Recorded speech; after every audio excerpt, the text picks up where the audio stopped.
እግዚአብሔር እንግዲህ በዚህ ማለዳ ላይ እንድናገር በልቤ ላይ የሰጠኝ ቃል ቢኖር የትኩረት ኃይል ፎከስ the power of ፎከስ የማድረግ ወይንም የእይታ ኃይል በጣም ያስፈልገናል። አሜን።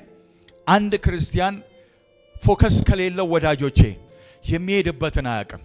የምትሄድበትን ካላወክ ደግሞ የትም አትደርስም።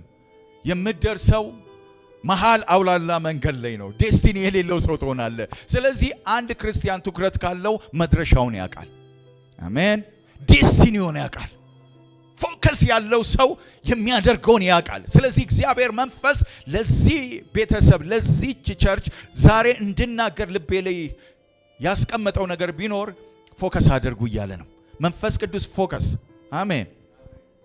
አንዳንድ ጊዜ ከእድሜም ይሁን ከምንም ይሁን አይኖቻችን ኦቨር 40 ሲሆን አይኖቻችን ይደክማሉ እና ዶክተሮች ፎከስ እንዲያደርግ አይን ስለደከመ እነቺ የምትጠባው የምትሰፋ ደክማለችና መነጽር ያስፈልጋል። ፎከስ እንድታይ በደም ፎከስ እንድታደርግ መነጽር ያስፈልጋል ይላሉ።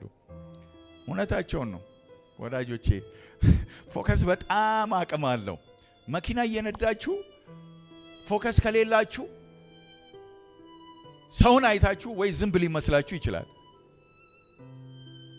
የምታዩት ነገር ትክክለኛ ላይ አይደለም።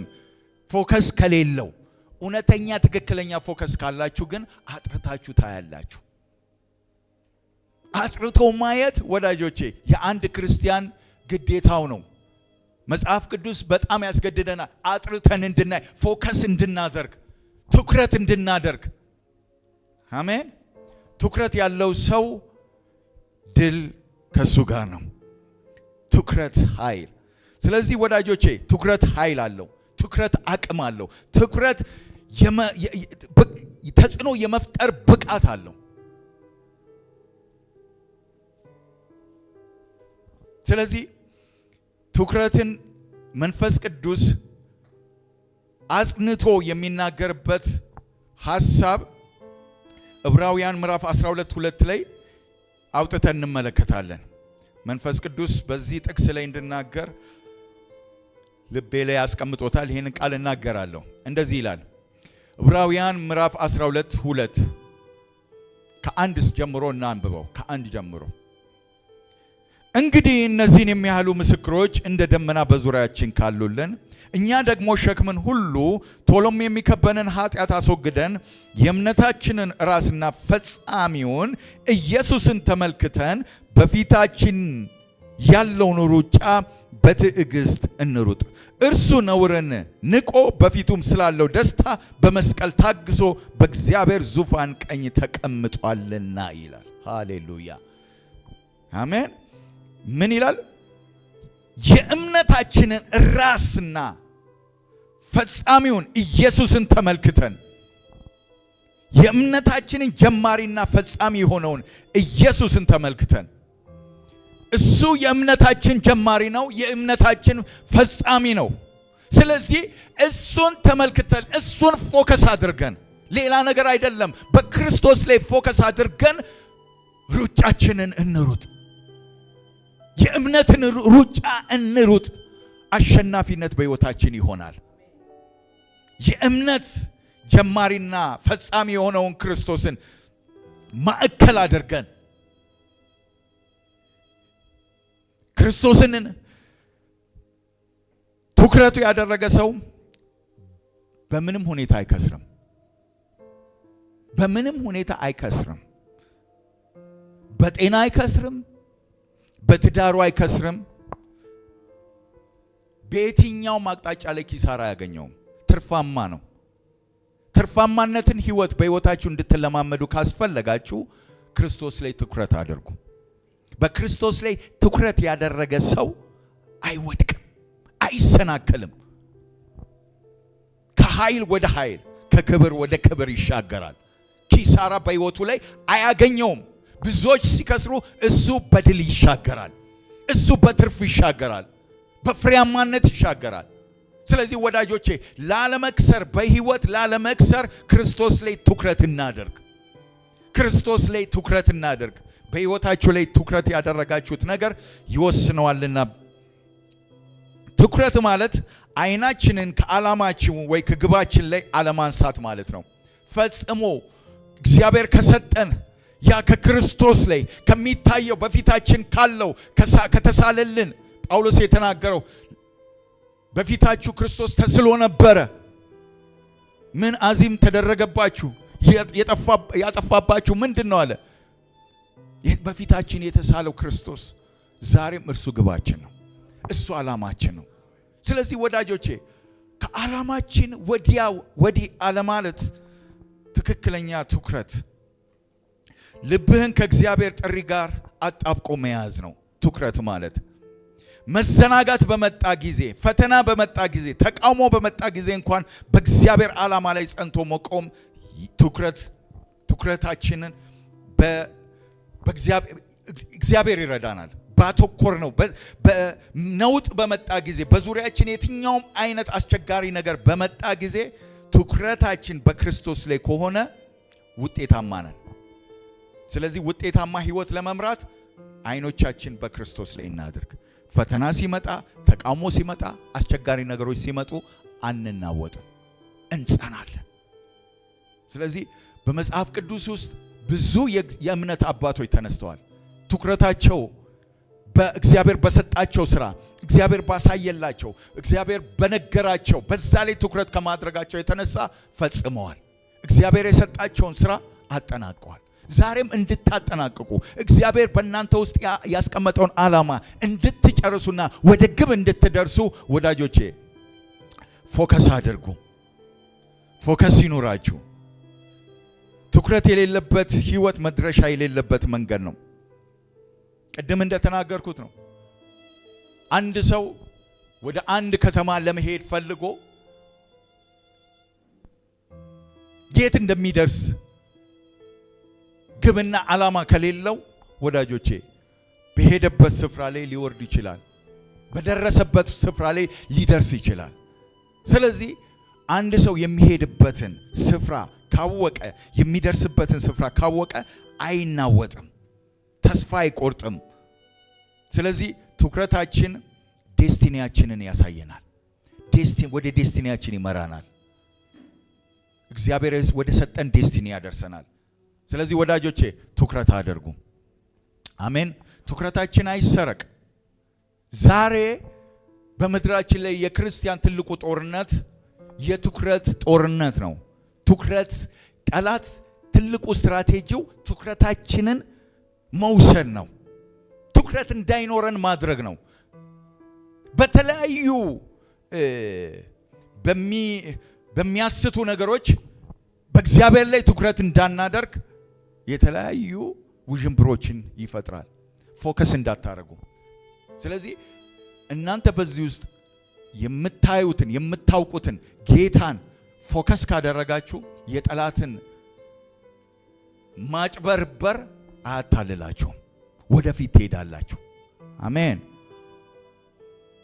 የዛሬው በምድራችን ላይ ያለው ጦርነት ስለ ትኩረታችን የሚደረግ ጦርነት ነው።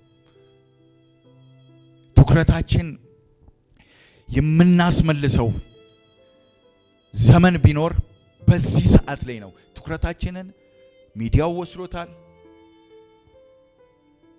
የኑሮ ጭንቀቱ ወስዶታል። ትንቢቱ ወስዶታል። ሰዎች ወስዶታል። አገልጋይ ወስዶታል። ስለዚህ ከምናይበት ትኩረት አንስተን ወደ ሰዎች ላይ አድርገናል፣ ወደ ትንቢት ላይ አድርገናል፣ ወደ ኑሯችን፣ ወደ ማያልቀው ኑሮ እለት በቃ የምንጨነቅበት የህይወት ስርዓት ውስጥ እዛ ላይ ፎከስ አድርገናል። ስለዚህ ከዛ ትኩረት ወጥተን ጠላት ከሚፈጥረው የተለያየ ማጭበርበሪያዎች ወጥተን ክርስቶስ ላይ እናድርግ። ሶሻል ሚዲያው ጊዜያችንን አይውሰድ። የኑሮው ጭንቀት ፈጽሞ ትኩረታችንን አይወሰድ። ፍርሃቱ ነገ ምን ይሆናል ብለን በመጨነቅ ትኩረታችን አይወሰደው። ፈጽሞ ጠላት ይህንን ስትራቴጂ ይጠቀማል። እናንተ እንድትዘናጉ ትኩረታችሁን እንድታጡ የሚያደርግበት አንዱ ፎከሳችሁን በማሳጣት ነው። ብዙ አማኞች ቅባት ስለሌላቸው ሳይሆን የሚደክሙት ትኩረታቸውን ስለጣሉ ብቻ ነው። እመኑኝ፣ ትኩረታችሁን ከጣላችሁ ጠላት በቀላሉ ሊያሸንፋችሁ ይችላል። ሰማችሁኝ? በቀላሉ ሊይዛችሁ ይችላል። ስለዚህ ትኩረታችን በክርስቶስ ላይ ከሆነ እግዚአብሔር ከሰጠን ራእይና ዓላማ ላይ ከሆነ በጠላት ሐሳብ በጠላት ስትራቴጂ አንገኝም። አሜን። ስለዚህ እንደ አማኝ ትኩረታችንን በክርስቶስ ላይ እናድርግ። ዛሬ መንፈስ ቅዱስ የሚለው አይናችንን በዘላለማዊው ግባችን በሆነው በክርስቶስ ላይ እናድርግ። በክርስቶስ ላይ አይናችንን እናድርግ። ያለበለዚያ ወዳጆቼ ፎከሳችን ትኩረታችን ባለው በውጫዊ ነገር ከሆነ ቶሎ እንሰናከላለን። ቶሎ ነገሮች ያሰናክሉናል። የምናየው አይደለም ነቢያት እንዲሆኑ ይሄ ገሌ አገልጋይ እንዲሆነ ሶሻል ሚዲያው በጣም ብዙ ያወራል። በሰዎች ህይወት ዙሪያ ብዙ ነገሮች የሚነገሩ ነገሮች አሉ። ቶሎ ዲስትራክት ያደርገናል። ተስፋ እንቆርጣለን። ክርስትና እኮ ድሮ ቀረ፣ አሁን የለም። ይሄንን ስናስብ ይሄንን ስንናገር ውስጣችን እየተቦረቦረ ነው። ውስጣችን እያለቀ ነው። አቅምና ጉልበታችን ይበላል። ነገር ግን በክርስቶስ ላይ ካደረገን ኃይል እናገኛለን። አቅማችን ይታደሳል። ጉልበታችን ይታደሳል። በዙሪያችን ባለው ነገር ላይ ፎከስ አናደርግ። አሜን። በመንፈሳዊው ነገር ላይ ፎከስ እናደርግ። ማሸነፍ የምትችሉት የዚህ የምድራዊውን ነገር ማሸነፍ የምትችሉት ፎከስ ባደረጋችሁበት ነገር ላይ። እግዚአብሔር ላይ ፎከስ ካደረጋችሁ የምድራዊ ነገር አያሸንፋችሁም። ይሄ የሚወራው የሚነገረው በአካባቢው በዙሪያው ላይ በተለያየ በጓደኛ በወዳጅ የሚነገረው ነገር ልብን የሚያወርደው ነገር ቶሎ አይጥላችሁም። መንፈሳዊ ዓለም ላይ ናችሁ። መንፈሳዊ ክልል ናችሁ። እይታችሁ እዛ ስለሆነ ስለዚህ ወዳጆቼ ትኩረታችንን ዛሬ መንፈስ ቅዱስ የሚለንን በክርስቶስ ግባችን በሆነው ላይ በእርሱ ላይ እናደርግ። ድካማችን ፍርሃታችንን ዲስትራክት የሚያደርገን ነገር ሁሉ በላይ መሆን እንጀምራለን በክርስቶስ ላይ ስናደርግ። ስለዚህ እግዚአብሔር ይረዳናል። እግዚአብሔር ያግዘናል። ዛሬ ይሄንን ቃል እግዚአብሔር ወደ እናንተ ሲያመጣ ፎከስ እንድታደርጉ እግዚአብሔር ይፈልጋል። ስለዚህ ከጎናችሁ ያለውን ሰው ትኩረትን በክርስቶስ ላይ አድርግ በሉት። ፎከስ አድርግ። በሶሻል ሚዲያውና በሚነገረው በአካባቢ ላይ በሚሰማው ነገር ግራ አትጋባ፣ አትናወጥ። በእግዚአብሔር ላይ በክርስቶስ ላይ ፎከስ አድርግ። ትኩረት ከሚሰጠን ዋና ዋና ነገሮች አንደኛ 3 ነገሮች እናገራለሁ። አንደኛ ትኩረት ወደ ዴስቲኒያችን ያለ ድካምና ያለ ዝለት እንድንደርስ ያደርገናል። ያለ ድካም ያለ ተስፋ መቁረጥ እንድንደርስ የሚያደርገን ትኩረት ሲኖረን ነው።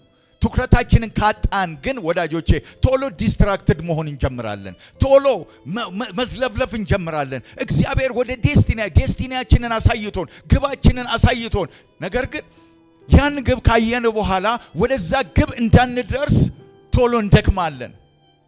ዝለት ይይዘናል። ኃይል እናጣለን። አቅም እናጣለን። ትኩረት ስናጣ ትኩረት ያለው ሰው ግን ዴስቲኒውን አሻቅቦ ያያል። እዚህ ሆኖ እንደደረሰ ያምናል።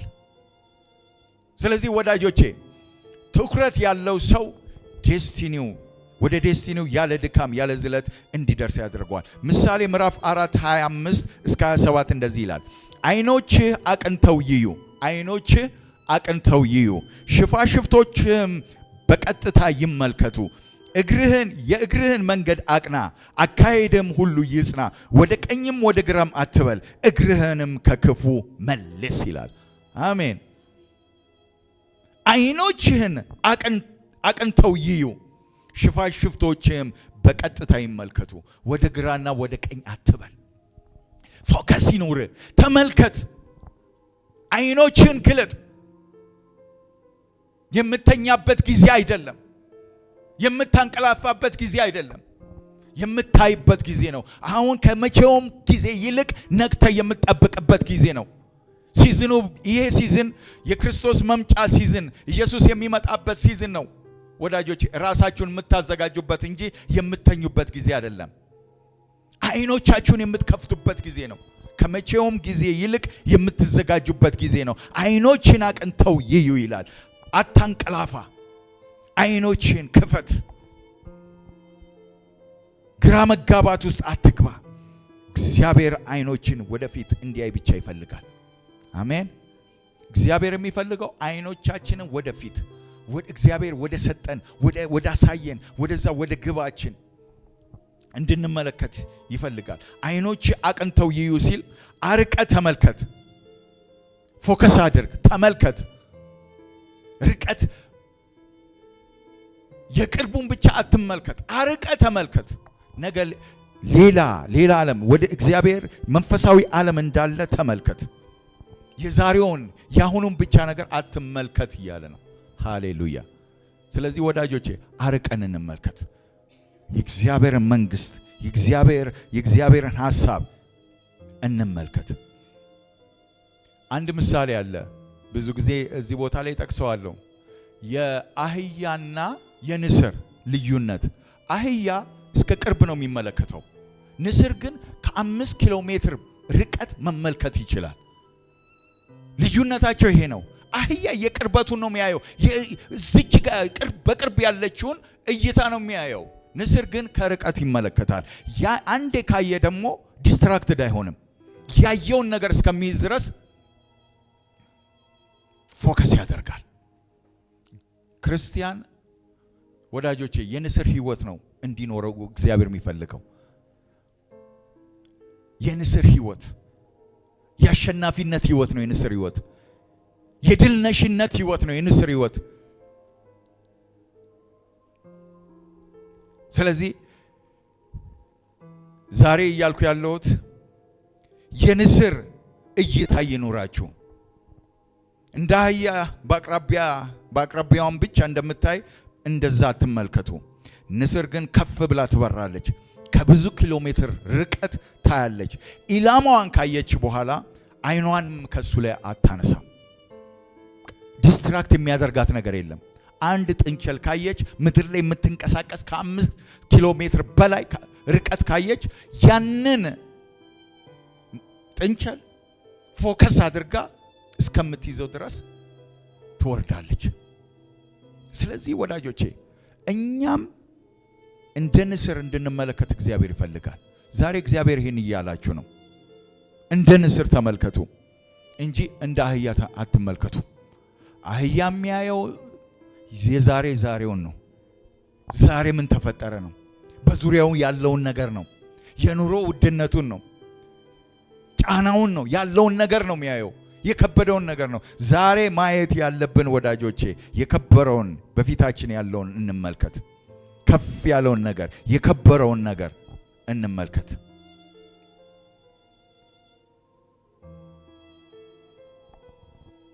ስለዚህ ትኩረታችን አቅጣጫና ወደ ዴስቲኒያችን የሚያሳየን ከሆነ ትኩረታችን በህይወታችን ስኬታማነትን ደግሞ ያመጣል። ስኬታማነት በህይወታችን ይሆናል። ስለዚህ በሁለተኛ ትኩረት ታርጌትፉል ወይም ስኬታማ ያደርገናል። ትኩረት ስኬታማ ወይም ታርጌትፉል ያደርገናል። ኢያሱ ምዕራፍ 1:8 ላይ እንደዚህ ይላል፣ የዚህ ሕግ መጽሐፍ ከአፍህ አይለይ፣ ነገር ግን የተጻፈበትን ሁሉ ትጠብቅና ታደርግ ዘንድ በቀንም በሌሊትም አስበው፣ በዚያን ጊዜ መንገድህ ይቃናልሃል፣ ይከናወንልሃል። አሜን።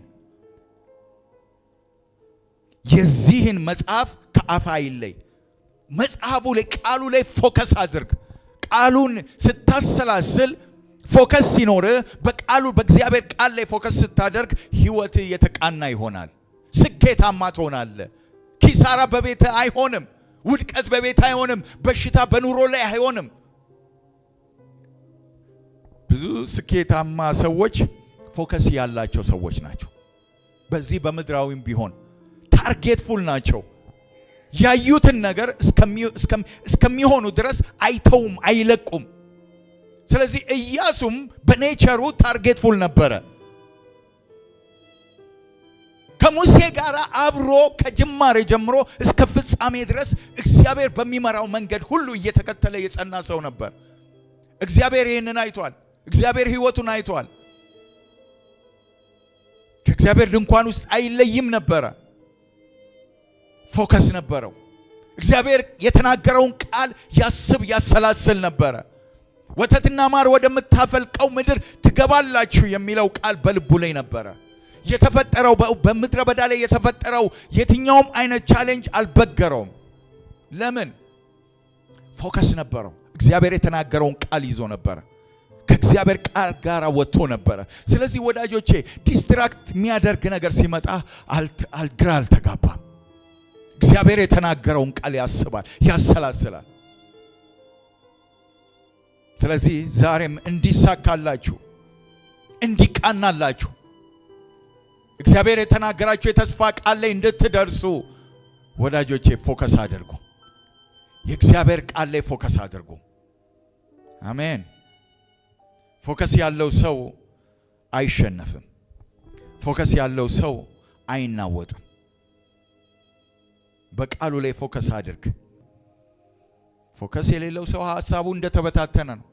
ለመሰብሰብ እንኳን ይቸግረዋል። አይታችሁ እንደሆነ መነጽር ወይንም ይሄ የአጉሊ መነጽር ፀሐይ ላይ አድርጋችሁ ወደ ታች ስታደርጉ የፀሐይን ብርሃን ሰብስቦ ወደ አንድ ስፍራ ያመጣዋል። ከዛ የተነሳ ያ የሚመጣው ብርሃን ወረቀት ላይ ይሁን የሆነ ነገር ላይ እሳት የመፍጠር አቅም አለው፣ ኃይል አለው፣ የማቀጣጠል ኃይል አለው። የተሰበሰበን ጨረር ሰብስቦ በአንድ ስፍራ ላይ ይለቃል፣ ኃይል ይገለጣል። ስለዚህ ይሄ የተበታተነ ሐሳብ አይኑረን።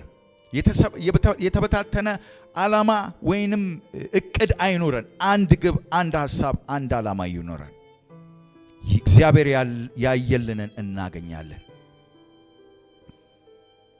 የተበታተነ አመለካከት፣ የተበታተነ ሐሳብ ውጤትን አያመጣም።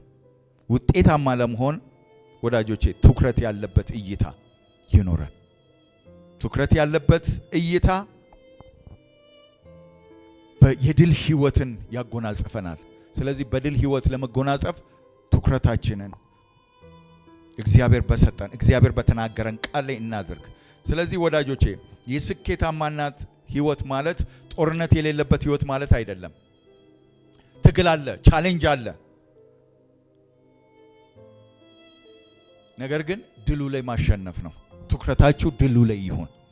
ጦርነቱ ላይ ሳይሆን ድሉ ላይ አድርጉት። አሜን። አሸናፊ ለመሆን ወዳጆቼ በጦርነት በቻሌንጅ ውስጥ ድል ለመንሳት ካስፈለገ ድላችሁ ላይ ተመልከቱ። ድላችሁን ተመልከቱ። አሻግራችሁ እግዚአብሔር ከሚያሸንፉ ድልን ከሚያውጁት ጋር ነው የሚቆመው። ሽንፈትን ከሚናገሩት ጋር አይደለም። ሁሉ ጊዜ እግዚአብሔር ስታንድ የሚያደርገው በእምነት የድልን ቃል ከሚናገሩት ጋር ነው። ድላቸውን አርቀው ከሚያዩት ጋር እንደ እስራኤላውያን እግዚአብሔር ከኛ ጋር ነው፣ ጠላቶቻችን በፊታችን እንደ እንጀራ ይሆናሉ የሚሉ እይታ እንዲኖረን እግዚአብሔር ይፈልጋል። የተሸነፈ ማንነት ያለው ገና ጦርነቱ ሳይጀመር ተሸንፏል። ሳይጀመር ተሸንፏል። አንድ አባባል አለ፣ ጦር ከፈታው ይልቅ ወሬ ፈታው አይደል? ወሬ ሰምተ ወገብ ከተፈታ ወዳጄ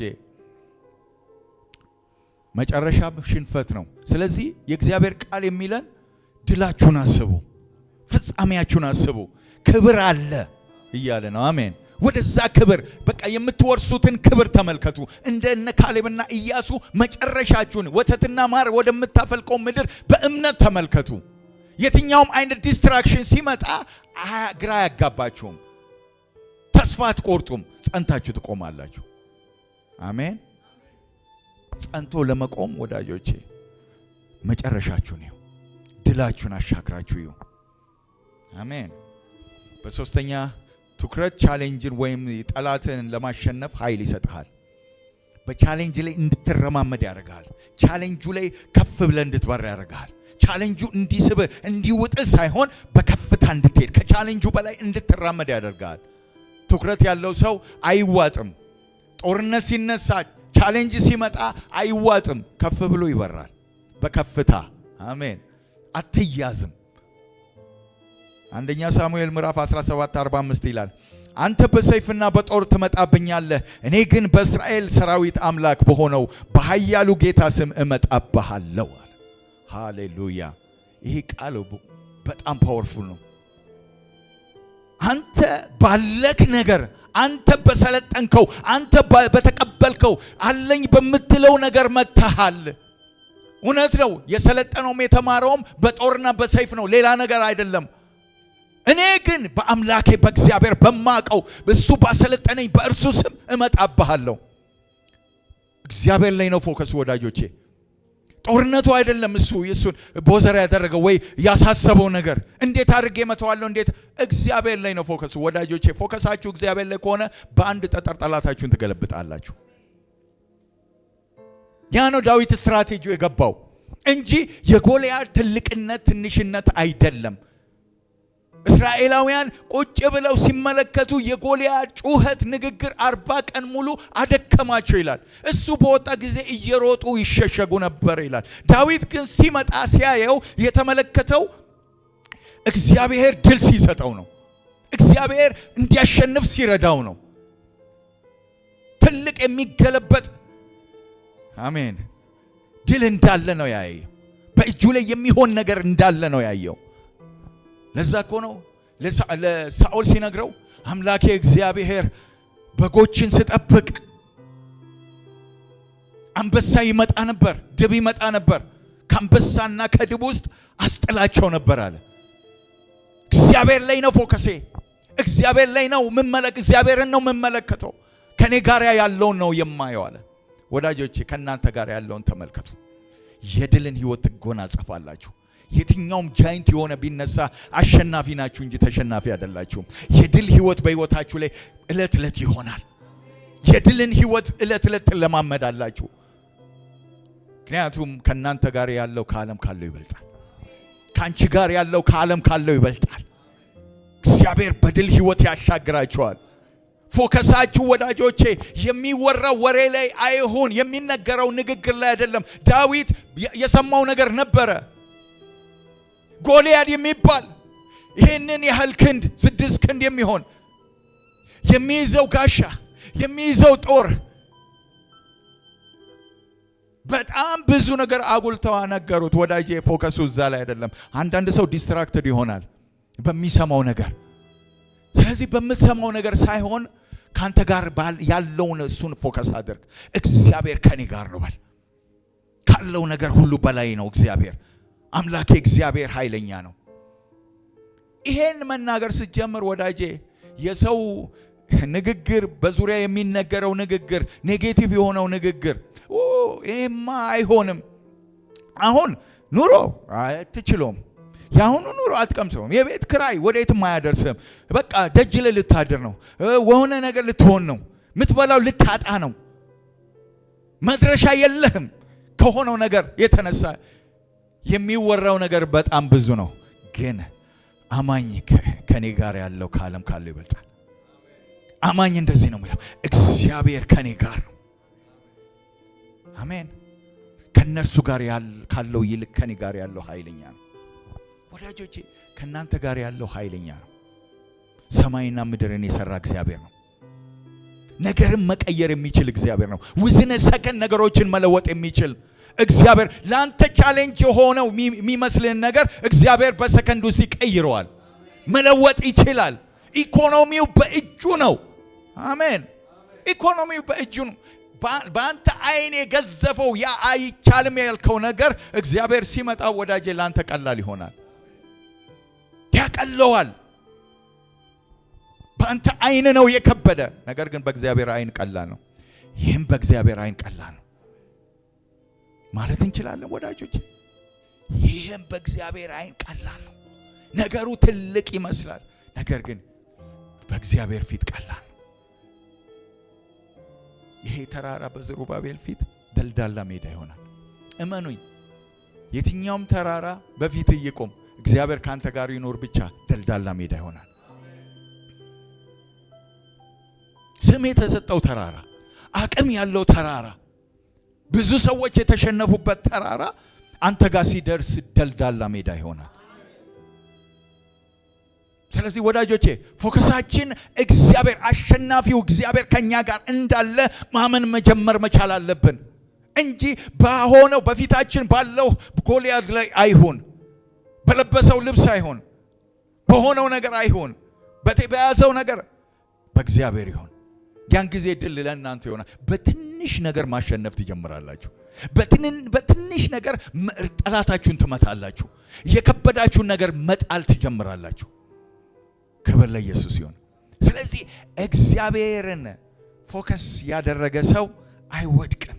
ዳዊት ይሄ ነው ኳሊቲው። እግዚአብሔር ላይ ፎከስ አድርጓል። ሲወጣ ሲመላለስ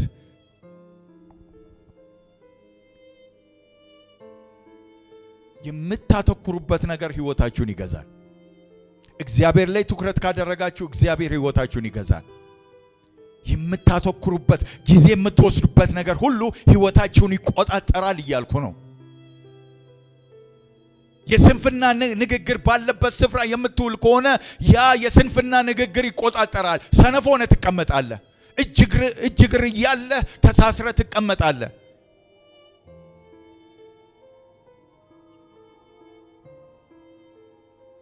ስለዚህ ወዳጆቼ ትኩረታችሁን የሚገዛ ምንድን ነው? ትኩረት የሌለው ሰው የትም አይደርስም። ትኩረት የሌለው ሰው በእውነት እላችኋለሁ ከአንድ ቸርች ይሮጣል፣ ነገር ግን የሚቀበለው ነገር የለም። በቃ አንድ ፎከስ ይኑር። በዚህ ቦታ ላይ እዘራለሁ ይበቅልልኛል፣ እዚህ ቦታ ላይ እተጋለሁ ነገር ይቀየራል። ሁኔታውን አትመልከት። ሰው ስለበዛ ስላልበዛ አይደለም። የሰባርኪው ስብከት ስላማረ ስላላማረ አይደለም። እግዚአብሔር አለ ወይ በል። እግዚአብሔር ባለበት ቦታ ላይ ሰክሰስፉል ትሆናለህ ወዳጄ። ፎከስ የሌለው ጄኔሬሽን በእውነት እላችኋለሁ የትም አይደርስም። ጠዋት ሲነሳ እንደነበረው ማታም እንደዛው። ስለዚህ ወዳጆቼ በሕይወታችን ላይ መልካም የእግዚአብሔር ሐሳብ እንዲገለጥ ካስፈለገ ፎከስ ይኑረን፣ ትኩረት ይኑረን። አንድ ቦታ ላይ ዘርተን ለማጨድ እዛ ቦታ ላይ ትኩረት ሰጥተን እንጠብቅ። እናጭዳለን። ቶሎ ዘርተን ትኩረት የሌለበት ህይወት ቶሎ ዘርተን ቶሎ አጭደን ለማየት አትሞክሩ። አይሆንም፣ እንደዛ አይሰራም።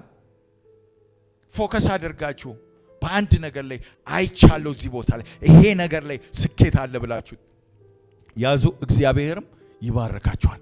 እግዚአብሔር ፎከስ ባላቸው ሰዎች ነው የሚደሰተው። ዓላማ ባላቸው ሰዎች ነው የሚደሰተው።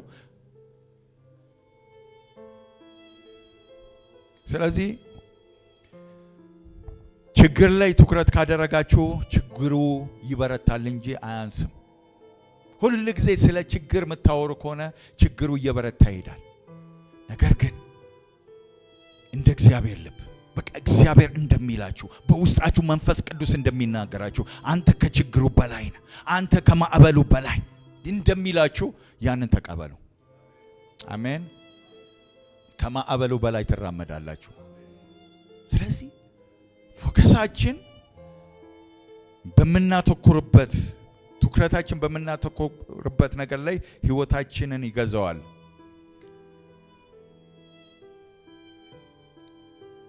በአራተኛ ደረጃ ትኩረት ከዴስቲኒያችን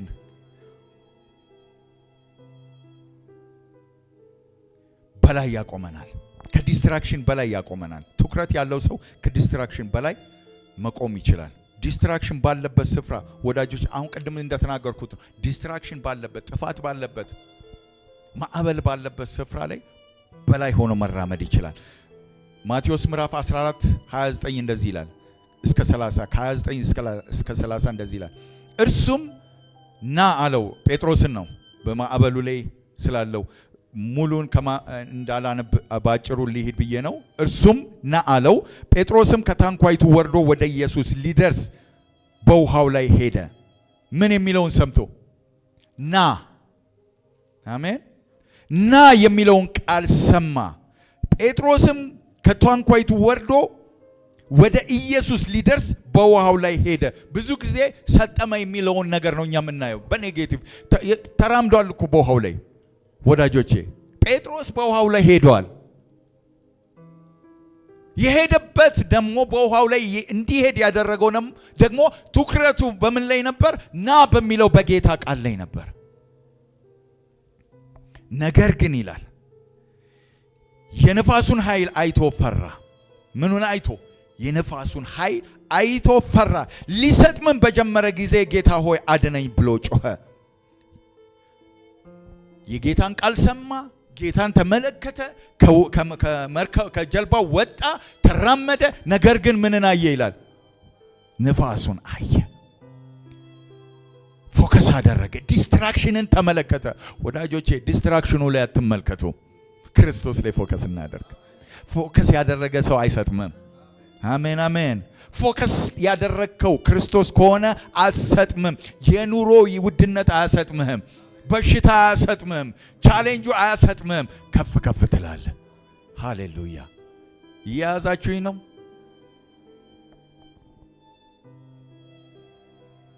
ስለዚህ ጴጥሮስ ኢየሱስ ላይ ሲያተኩር በውሃው ላይ መራመድ ጀመረ።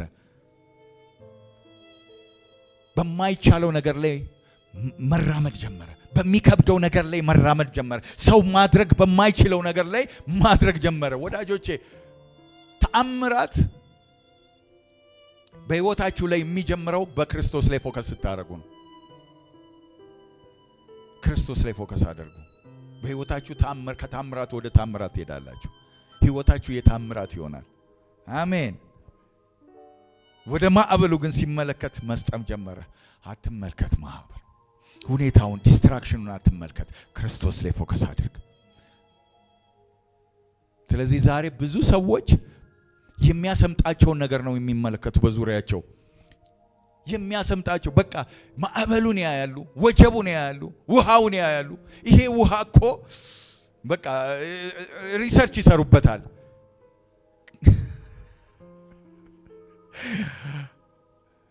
በኔ ኪሎ እንዴት ሊያንሳፍፍ ይችላል? ወዳጄ በእግዚአብሔር ታምራት ነው የምትንሳፈፈው። በክብር ነው የሚያራምድ። ስለዚህ ፍልስፍናውን ትተን እንራመድ፣ በውሃው ላይ እንራመድ። ያ ነው እግዚአብሔር የሚፈልገው። ለምን እንደዚህ ሆነ? እንዴት እንደዛ ሆነ? እንዴት እኔ ያልሰመጥኩም? ሁኔታውን አትመልከት። ያልሰመጥከውማ እግዚአብሔር ካንተ ጋር ስላለ ነው። ስለዚህ ወዳጆቼ በዙሪያችን ያለውን ንፋስና ዲስትራክሽን አንመልከት። በፊታችን ያለውን ክርስቶስ እንመልከት። የሱን ቃል እንስማ። ማን ነው ና ያለ? ማን ነው የጠራ? ከማዕበል ከመርከቡ እንድትወጣ እየጠራህ ማን ነው? ክራይስት ከሆነ ወዳጄ ፈጽሞ በእምነት ተራመድ። ድል ያንተ ነው። እስቲ አይኔን ከኢየሱስ ላይ አላነሳም በሉ። አታንሳ። በዚህ ዘመን ላይ ወዳጆቼ አይንን ትኩረትን ከኢየሱስ ላይ አንሳ። ከኢየሱስ ላይ አይኖቻቸውን ያነሱ በጥፋት ውስጥ ይመላለሳሉ፣ በውድቀት ውስጥ፣ በሐዘን፣ በለቅሶ ውስጥ አሉ።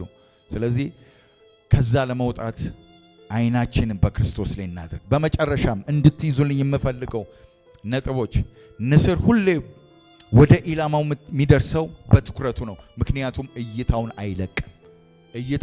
አይለቅም። እይታችሁን አታንሱ፣ ፎከስ አድርጉ። ዳዊት ጎልያድን ያሸነፈው ትኩረቱን በእግዚአብሔር ላይ ስለነበረ ነው። በእግዚአብሔር ላይ፣ በሌላ በማንም ላይ አይደለም። የሰዎች ንግግር ነበረ፣ የሰዎች ተስፋ ማስቆረጥ ነበረ። ወንድሙ ተናግሮት ነበር፣ አንተ ልብህን ክፋት አውቃለሁ፣ ሂድ ተመለስ ብሎት ነበር። ሳኦልም ተናግሮት አንተ ትንሽ ነህ፣ በሱ ፊት በጣም ትንሽ ነህ፣ ቦጫጭቆ ይጥልሃል፣ ብዙ ነገር ተብሏል። ነገር ግን ዳዊት ልቡን በእግዚአብሔር አበረታ፣ ፎከስ አደረገ፣ በእግዚአብሔር ላይ ፎከስ አደረገ። ስለዚህ የሚጮኸውን ጩኸት አትስሙ እያልኩ ነው። በዙሪያችሁ የሚጮኸውን ጩኸት አትስሙ። የሳኦልን ድምፅ አትስሙ። የኤልያብን ድምፅ አትስሙ። የጎልያድን ጩኸት አትስሙ። ከእናንተ ጋር ያለውን መንፈስ ቅዱስን ስሙ። ይሄ ነው ፖይንቴ። ጴጥሮስ በኋላ የመራመድ ምክንያቱ አይኑን በኢየሱስ ላይ አድርጎ ስለነበረ ብቻ ነው። በሌላ በማንም ላይ አላደረገም። እይታችን ወዳጆቼ ዲስትራክሽኑ በላይ ያደርገናል። ከጥፋቱ በላይ ያደርገናል። በመጨረሻም ኢየሱስ መስቀሉን ስቃይ የታገሰው በፊቱ ያለውን ደስታ ትኩር ብሎ አይቶ ነው። አሜን። መስቀሉን ታግሶ ያለፈው በፊቱ ያለውን ደስታ አሜን። መታገስ የምትችሉት ወዳጆቼ ፎከስ ስታደርጉ ነው። ነገሮችን መታገስ የምትችሉት አቅም የሚኖራችሁ ለመታገስ። አንዳንድ ሰው እኮ ትዕግስት የለውም። ነገሮችን ቶሎ እንዲሆንለት ነው የሚፈልገው። ትዕግስትን ግን የሚፈጥርልህ እግዚአብሔርን እንድትጠብቅ የሚያደርግ ፎከስ ሲኖር ነው። ፎከስ ካለ እግዚአብሔርን ትጠብቃለህ። ስለተነገረላችሁ ተስፋ ቃል ትጠብቃላችሁ። ድላችሁ ቀርቧል። አሜን። ስለዚህ ወደ ክርስቶስ ፎከስ እናድርግ። ክርስቶስ ይመጣል። አሜን። ጌታ ኢየሱስ ይመጣል። በእርሱ ላይ ፎከስ እናድርግ። የሚመጣው ጌታ አለ፣ ይመጣል። እሱ ላይ ፎከስ ካደረግን በእውነት ዲስትራክት አንሆንም። እንጸልይ እስቲ።